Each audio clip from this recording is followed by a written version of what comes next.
نحمده ونصلي على رسوله الكريم وعلى آله وصحبه أجمعين وبعد۔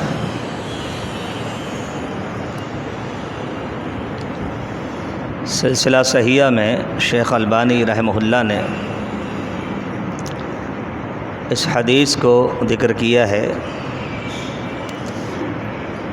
نبی کریم صلی اللہ علیہ وسلم نے ایک مرتبہ صحابہ کو بتایا، اتانی جبریل میرے پاس آئے تھے، فقال، اور انہوں نے آ کر کہا، یا محمد عش ما شئت فإنک میت، اے محمد کریم صلی اللہ علیہ وسلم، آپ جب تک چاہیں دنیا میں رہیں، جیسے چاہے رہیں، بالآخر آپ رخصت ہو جائیں گے، ایک وقت آئے گا آپ فوت ہو جائیں گے۔ پھر کہا، وَأَحْبِبْ مَنْ شِئْتَ فَإِنَّكَ مُفَارِقُهُ، اور تم جس سے چاہے محبت کر لو،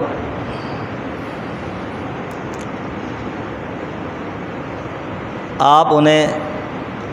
چھوڑ کے چلے جاؤ گے، آپ ان سے جدا ہو جاؤ گے۔ پھر کہا، وَاعْمَلْ مَا شِئْتَ فَإِنَّكَ مَجْزِيٌّ بِهِ، آپ جیسا چاہیں، جس طرح کا چاہیں عمل کر لیں، آپ کو آپ کے اعمال کا پورا بدلہ دیا جائے گا۔ آپ کو جو بدلہ دیا جائے گا وہ آپ کے اپنے ہی اعمال کا ہوگا۔ وَاعْلَمْ أَنَّ شَرَفَ الْمُؤْمِنِ قِيَامُهُ بِاللَّيْلِ، چوتھی بات یہ بتائی کہ اس بات کو سمجھ لیں اور جان لیں کہ مومن کا شرف، مومن کی سعادت اور خوش نصیبی اس بات میں ہے کہ وہ رات کو قیام کرے، رات کو نوافل پڑھے، تہجد پڑھے۔ اور پانچویں بات یہ کہی، وَعِزُّهُ اسْتِغْنَاؤُهُ عَنِ النَّاسِ، اور مومن کی عزت اس میں ہے کہ وہ لوگوں سے بے پرواہ رہے، ان کے جاہ و حشمت کو، ان کی دولت کو للچائی ہوئی نگاہوں سے نہ دیکھے۔ یہ پانچ باتیں ہیں جو رسول اللہ صلی اللہ علیہ وسلم کو جبریل امین علیہ الصلاۃ والسلام نے آ کر بتائی، اور یہ پیغام ہے امت کے لیے۔ در حقیقت یہ پیغام ہے ہمارے لیے۔ پہلا جملہ، عش ما شئت فإنک میت، آپ جب تک چاہیں زندہ رہیں، زندگی گزاریں، پھر آپ رخصت ہو جائیں گے۔ یہ پیغام ہے کہ یہاں ہمیشہ رہنے کے لیے کوئی نہیں آیا، خواہ وہ اللہ کے حبیب ترین پیغمبر ہوں۔ آپ کو بھی رخصت کر دیا گیا، آپ کو بھی فوت کر دیا گیا، بلا لیا گیا۔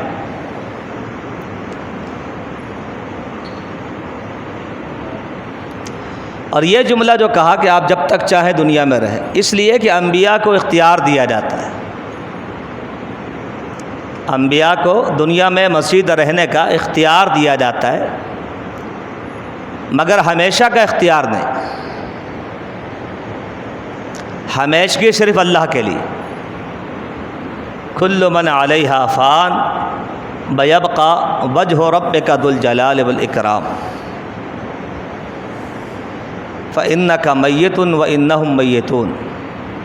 افإن مت فہم الخالدون۔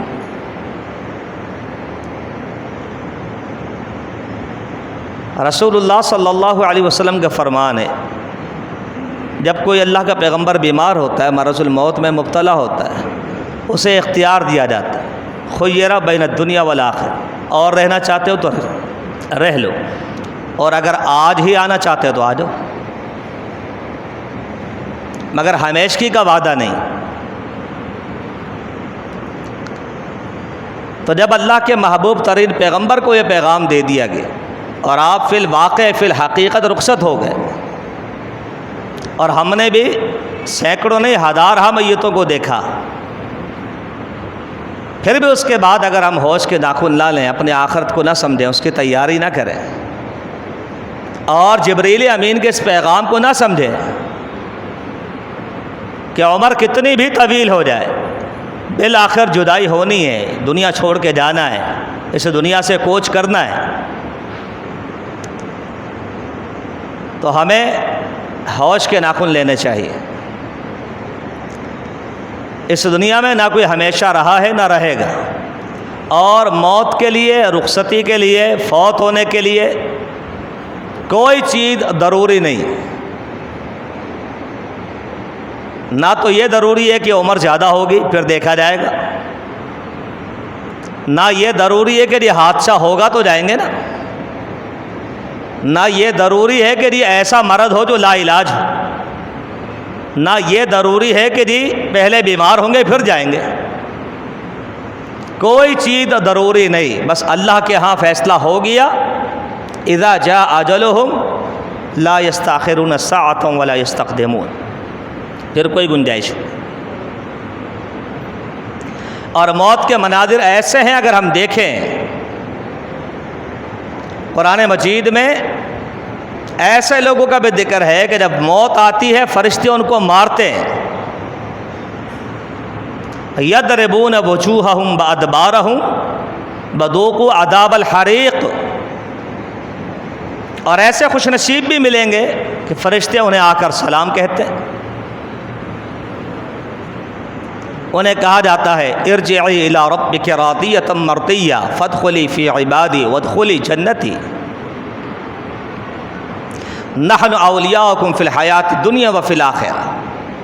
بشارتوں کے ساتھ آتے ہیں۔ تو ہم نے یہاں رہ کر یہ دیکھنا ہے، سوچنا ہے، سمجھنا ہے کہ ہمارا شمار کن لوگوں میں ہو رہا ہے، اور موت کے وقت ہمارا شمار کن لوگوں میں ہوگا، اور اس تلخ حقیقت کا انکار نہیں کر سکتے۔ نہ صرف مکاتب فکر بلکہ مذاہب بھی اس کا انکار نہیں کرتے کہ موت آنی۔ یہ اور بات ہے، موت کے مسائل اور بعد کے مراحل میں اختلاف تھا، ہوگا، لیکن موت کا منکر کوئی بھی نہیں۔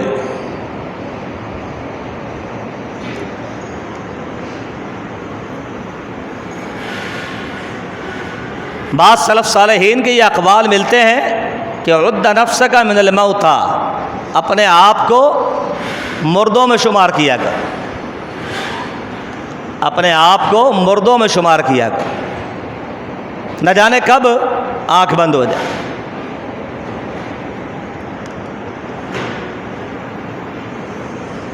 گزشتہ دنوں یہ بات بہت زیادہ شیئر کی گئی، کہنے والے نے کہا سأتوب غداً، میں کل توبہ کروں گا، میں کل توبہ کروں گا۔ فنامہ، وہ سو گیا، فلم یستیقظ، پھر وہ صبح بیدار نہ ہو سکا، اس لیے کہ اس نے کہہ دیا تھا اللہم بسمک اموت و احیا، اللہ میں تو مر رہا ہوں، پھر اسے اٹھنا نصیب نہ ہوا، نتیجہ کیا نکلا؟ توبہ نصیب نہ ہوئی۔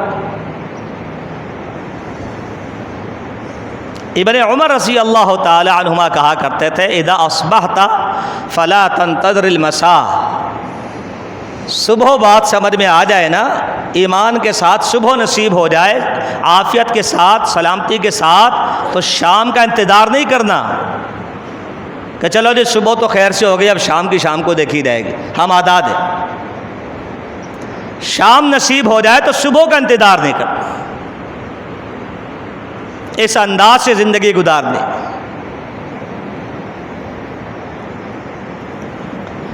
سیدنا عمر فاروق رضی اللہ تعالیٰ عنہ کے بارے میں ان کے سیرت نگاروں نے اس بات کو لکھا، ان کی انگوٹھی پہ لکھا ہوتا تھا کفا بالموت واعدا یا عمر، عمر تمہیں سمجھانے کے لیے موت کافی ہے، عبرت کے لیے بطور نصیحت کے موت کافی ہے۔ جب کسی کی موت دیکھو تو عبرت حاصل کرو، اس کی جگہ خود کو رکھ کے سوچو۔ اللہ کے نبی صلی اللہ علیہ وسلم ایک جنازے میں شریک ہوئے، قبر کھودی جا رہی تھی، قبرستان پہنچے تو قبر کھودی جا رہی تھی، آپ وہاں بیٹھ گئے، آپ کے ہاتھ میں تنکا تھا اور آپ زمین کو کورید رہے تھے، اور آپ نے صحابہ سے کہا یا اخوانی لمثل ھذا فاعدوا،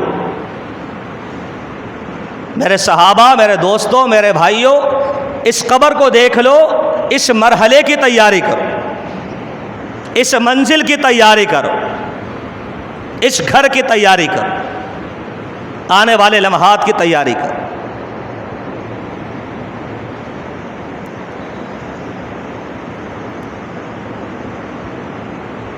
تو جبریل کا پیغام ہے عش ما شئت فإنک میت، آپ جب تک چاہیں زندہ رہیں مگر آپ کو جدا تو ہونا ہے، اور جب آپ کو جانا ہے تو پھر رہنے والا یہاں کوئی نہیں۔ آج عمومی طور پہ اگر آپ کفار مکہ کے اعتراضات دیکھیں یا ان کی بے راہ روی کو دیکھیں، ان کا کفر اور عناد اور سرکشی دیکھیں، تو اس کی بنیادی وجہ یہ ہے کہ وہ فکر آخرت سے غافل تھے، بلکہ وہ آخرت کے منکر تھے۔ موجودہ ہم مسلمان آخرت کے منکر نہیں ہیں، ہمارا ایمان ہے، ہمارے ایمان کا حصہ ہے ایمان بالآخرہ، لیکن عملی زندگی میں فکر آخرت پہ اتنے دبیش پردے پڑ گئے کہ منظر دھندلا گیا کہ یہ کسی نے دیکھا ہے اور یہ آنی تو پھر کیا کریں۔ اس وجہ سے عملی کوتاہیاں بڑھتی جا رہی۔ آخرت کے مراحل اگر سلف صالحین کی طرح آنکھوں کے سامنے آ جائے نا کہ ہونا کیا ہے، تو ہمارے اعمال میں کوتاہیاں خود بخود ختم ہو جائیں۔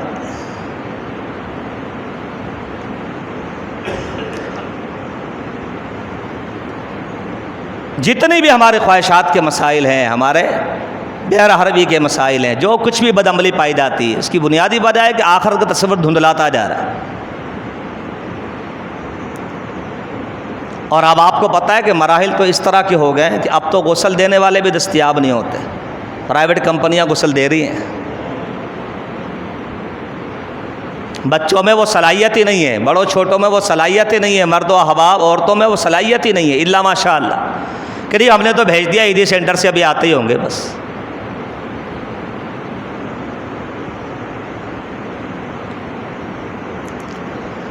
اور ایسے مناظر بھی آپ نے دیکھے ہوں گے، تجربات ہیں۔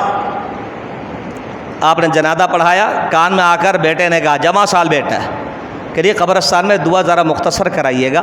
میرے بہت دور دور سے بڑے اچھے اچھے دوست آئے ہوئے ہیں۔ اس کے پاس وقت ہی نہیں ہے باپ کو ٹائم دے دے، مرنے کے بعد بھی ٹائم نہیں ہے، زندگی میں کیا ٹائم دے گا۔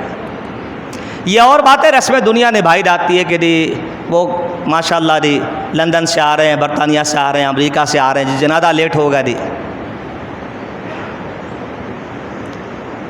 یہ ساری حقیقتیں ہیں، دنیاوی حقیقتیں ہیں، زمینی حقائق ہے، اس کا ہم انکار نہیں کر سکتے۔ تو اس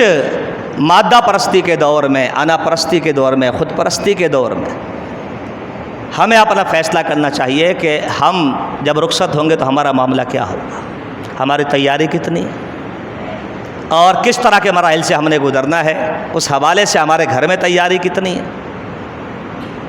اللہ سے دعا ہے اللہ مجھے اور آپ کو آخرت کے معاملات کو سمجھنے کی توفیق عطا فرمائے۔ وما علینا الا البلاغ۔